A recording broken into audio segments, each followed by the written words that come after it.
Assalamualaikum warahmatullahi wabarakatuh. Perkenalkan, nama saya Devi Amelia dengan NIM 19016154 dari Prodi Pendidikan Bahasa Indonesia Universitas Negeri Padang. Baiklah, kembali lagi pada saya yang menjelaskan tentang materi dari pertemuan 1 hingga 15 dari mata kuliah pengantar Sosiolinguistik yang dibina oleh Ibu dosen Dr. Randa Ermawati Arif MPD. Baik, berikut penjelasannya. Baiklah, materi pertama yaitu konsep linguistik dan sosiolinguistik. Pada materi ini ada 3 bagian yang akan saya sampaikan. Yang pertama, hakikat linguistik. Kedua, sosiolinguistik sebagai kajian interdisipliner. Dan ketiga, linguistik sebagai linguistik terapan. Dan yang pertama, hakikat linguistik. Linguistik artinya adalah ilmu bahasa. Jadi, linguistik itu sendiri adalah ilmu bahasa yang secara umum atau tidak terikat pada satu bahasa saja. Oleh sebab itu, ilmu ini disebut dengan linguistik umum. Pada linguistik ini akan dikaji seluk-beluk bahasa pada umumnya, tetapi tidak hanya itu. Ilmu linguistik juga akan mengkaji tentang hakikat dari bahasa itu sendiri, serta peranan bahasa sebagai alat komunikasi dalam kehidupan manusia. Selanjutnya, sosiolinguistik sebagai kajian interdisipliner. Abdul Qadir dan Leoni dalam buku Sosiolinguistik Perkenalan Awal pada tahun 1995 menyatakan bahwa sosiolinguistik berhubungan dengan perincian-perincian pemakaian bahasa yang sebenarnya seperti deskripsi pola-pola pemakaian bahasa atau dialek dalam percakapan sehari-hari. Pilihan pemakaian bahasa atau dialek tertentu yang dilakukan oleh penutur dan latar pembicaraan. Jadi, sosiolinguistik merupakan studi interdisipliner antara ilmu sosiologi dan linguistik yang membahas masalah-masalah kebahasaan dan hubungannya dengan masalah-masalah sosial. Selanjutnya, linguistik sebagai linguistik terapan. Secara umum, bidang ilmu bahasa dibedakan menjadi 2, yaitu linguistik umum dan linguistik terapan. Pada materi ini akan dijelaskan linguistik terapan. Cakupan linguistik terapan adalah bahasa yang digunakan, yaitu bahasa yang digunakan oleh manusia yang berfungsi sebagai sistem komunikasi yang menggunakan ujaran sebagai medianya. Materi kedua yaitu materi tentang hubungan bahasa dan masyarakat. Pertama, saya akan menjelaskan bahasa dalam kajian linguistik dan sosiolinguistik. Holiday dalam Sumarsono 2008 menyatakan bahwa pendahuluan sosiolinguistik sebagai linguistik institusional berkaitan dengan tautan bahasa dengan orang-orang yang memakai bahasa itu sendiri. Sosiolinguistik mengacu pada pemakaian data kebahasaan dan menganalisis dalam ilmu-ilmu lain yang menyangkut kehidupan sosial, dan sebaliknya mengacu pada data ke masyarakat dan menganalisis ke dalam linguistik. Pada materi ini terdapat 3 batasan yang diberikan tentang sosiolinguistik. Yang pertama, bahasa, kedua, masyarakat, dan ketiga, hubungan antara masyarakatnya. Adapun pengertian masyarakat dalam kajian sosiologi, menurut pengertian sosiologi, masyarakat tidak dipandang sebagai suatu kumpulan individu semata, jadi masyarakat adalah suatu pergaulan hidup atau sekelompok manusia dalam kehidupan sehari-hari. Karena manusia hidup bersama masyarakat merupakan suatu sistem yang terbentuk karena hubungan antara anggota-anggota masyarakat lainnya. Hubungan antara bahasa dan masyarakat, bentuk dari hubungan bahasa dan masyarakat yaitu adanya hubungan antara bentuk-bentuk bahasa tertentu yang disebut dengan variasi ragam atau dialek dengan penggunaan untuk fungsi-fungsi tertentu di dalam masyarakat. Selanjutnya, sosiolinguistik dan sosiologi bahasa adalah ilmu interdisipliner, artinya berdiri atas bidang sosiologi dan linguistik. Dalam istilah sosiolinguistik, sosio berarti aspek utama dalam penelitian dan merupakan ciri umum di bidang tersebut. Sedangkan linguistik dalam hal ini bercirikan sosial sebab bahasa dan strukturnya hanya dapat berkembang dalam masyarakat tertentu. Jadi dapat disimpulkan bahwa sosial yang mistik lebih berhubungan dengan perincian-perincian penggunaan bahasa yang sebenarnya, sedangkan sosiologi bahasa lebih berhubungan dengan faktor-faktor sosial yang saling bertimbal balik dengan bahasa. Materi selanjutnya tentang kontak bahasa atau diaglosia. Pertama, saya akan menjelaskan pengertian kontak bahasa. Abdul Qadir menyatakan bahwa fungsi utama adalah sebagai alat komunikasi untuk membuat penggunaannya melakukan kontak dengan bahasa. Menurut Char dan Agustina, peristiwa kebahasaan yang mungkin terjadi sebagai akibat adanya kontak bahasa adalah peristiwa bilinguisme dan diglossia, alih kode campur, kode inferensi, integrasi, konvergensi, dan pergeseran bahasa. Baiklah, akibat dari adanya kontak bahasa pertama, bilingualisme. Bilingualisme terjadi pada penutur yang telah menguasai bahasa pertama. Kemudian, ia juga mampu berkomunikasi dengan bahasa kedua secara bergantian dengan baik. Bilingualisme merupakan penguasaan seseorang terhadap dua bahasa atau lebih. Dengan sama baiknya, kedua, diplosia adalah keadaan suatu masyarakat di mana terdapat dua variasi dan satu bahasa yang hidup berdampingan dan masing-masing mempunyai peranan tertentu. Dan ketiga, alih kode. Alih kode adalah gejala peralihan pemakaian bahasa karena berubahnya situasi yang disebabkan oleh datangnya orang ketiga atau bahasa ketiga dan dilakukan dengan sadar dan disengaja dengan sebab tertentu. Keempat, campur kode. Campur kode terjadi apabila seseorang menggunakan satu kata atau frasa dalam suatu bahasa. Kelima, interferensi. Inferensi adalah penyimpangan nama bahasa yang terjadi di dalam tuturan kedewibahasaan sebagai akibat dari pengenalan lebih dari satu bahasa dan kontak bahasa itu sendiri. Yang keenam, ada integrasi. Integrasi adalah bahasa dengan unsur-unsur aman dan bahasa asing yang dipakai dan dianggap bukan unsur pinjaman. Biasanya unsur pinjaman diterima dan dipakai masyarakat setelah terjadi penyesuaian tata bunyi atau tata bahasa dan melalui proses yang cukup lama. Ketujuh, ada konvergensi. Konvergensi adalah proses yang terjadi dalam integrasi lazim yang ketika sebuah kata sudah ada pada tingkat integrasi, artinya kata serapan itu sudah disetujui. Yang kedelapan, ada pergeseran. Pergeseran bahasa menyangkut masalah penggunaan bahasa oleh seorang penutur atau sekelompok penutur yang terjadi akibat perpindahan dari suatu masyarakat tutur ke masyarakat tutur lainnya. Selanjutnya, keterkaitan kedua bahasa dengan kontak bahasa. Kontak bahasa dan kebudayaan mempunyai hubungan yang erat antara satu sama lain.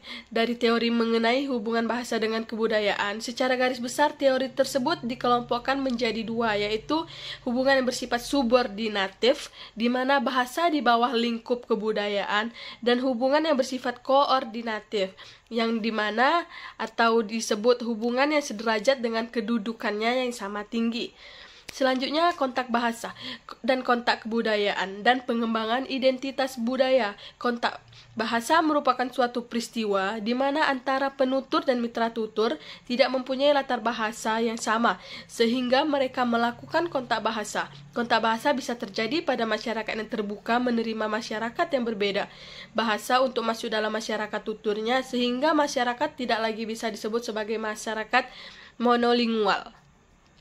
Sebagai suatu produk dari budaya manusia, maka kebudayaan bersifat dinamis, berkembang dan berubah. Selanjutnya, identitas budaya itu kesadaran dasar terhadap karakteristik khusus kelompok yang dimiliki seseorang dalam kebiasaan hidup, adat, bahasa, dan nilai-nilai normal lainnya. Dan materi selanjutnya tentang kontak bahasa dan diglosia. Kontak bahasa sedikit banyaknya akan berakibat pada pemakaian bahasa yang dapat dengan mudah memakai dua bahasa secara bergantian. Pengertian diglosia itu sendiri adalah keadaan suatu masyarakat di mana terdapat dua variasi dan satu bahasa yang hidup berdampingan dan masing-masing mempunyai peranan tertentu dan pada ragam tinggi dua ragam rendah. Dan materi selanjutnya tentang kedwibahasaan. Pertama, saya akan menjelaskan hakikat kedwibahasaan. Kedwibahasaan adalah masyarakat yang mampu berbahasa dalam dua bahasa secara sempurna, atau seseorang yang biasa menggunakan dua bahasa secara bergantian dalam proses interaksi sosialnya dalam kehidupan sehari-hari. Kedua keterkaitan kebahasaan dengan kontak bahasa. Kedwibahasaan dengan kontak bahasa memiliki kaitan yang sangat erat, di mana kontak bahasa terjadi apabila dua bahasa atau lebih dipakai secara bergantian sehingga mengakibatkan terjadinya transfer, yaitu pemindahan dari bahasa satu ke bahasa lainnya atau bahasa pertama dan bahasa kedua, atau peminjaman unsur dari bahasa satu ke bahasa lainnya yang dapat menimbulkan kedwibahasaan.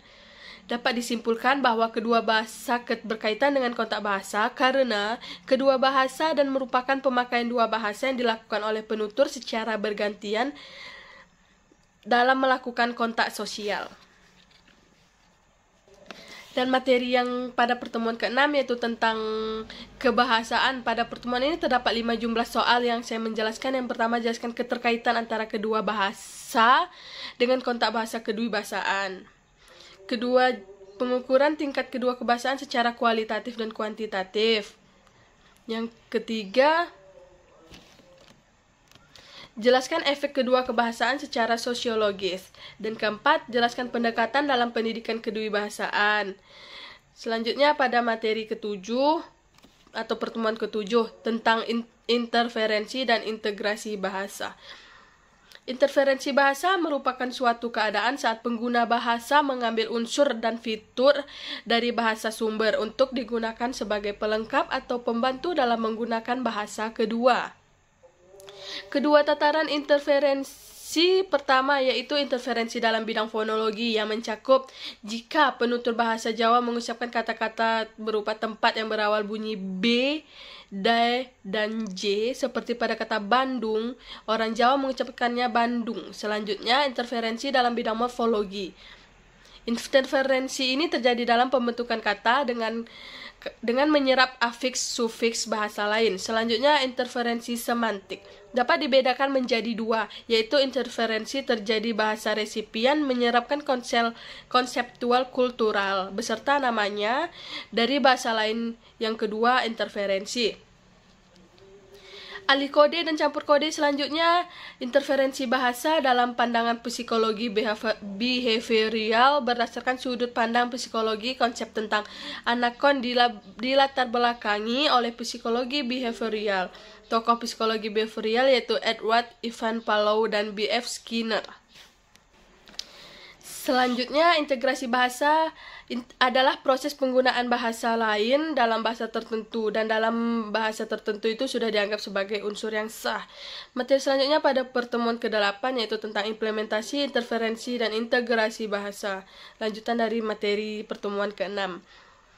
Pengertian interferensi dan implikasi interferensi adalah kekeliruan yang disebabkan oleh adanya kecenderungan yang membiasakan pengucapan suatu bahasa terhadap bahasa lain yang mencakup kecakupan satuan bunyi, tata bahasa, dan kosakata.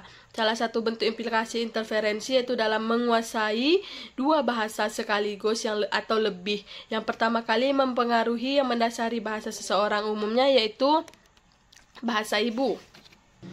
Dan pertemuan selanjutnya tentang variasi bahasa, konsep dasar variasi, ragam langgam, laras, dan bahasa.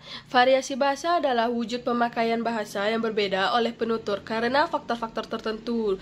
Dan terjadi variasi bahasa bukan hanya disebabkan oleh para penutur yang heterogen, tetapi karena kegiatan interaksi sosial dua ragam bahasa bentuknya beragam atau bermacam-macam karena beberapa hal atau faktor seperti pemakaian bahasa yang berbeda-beda.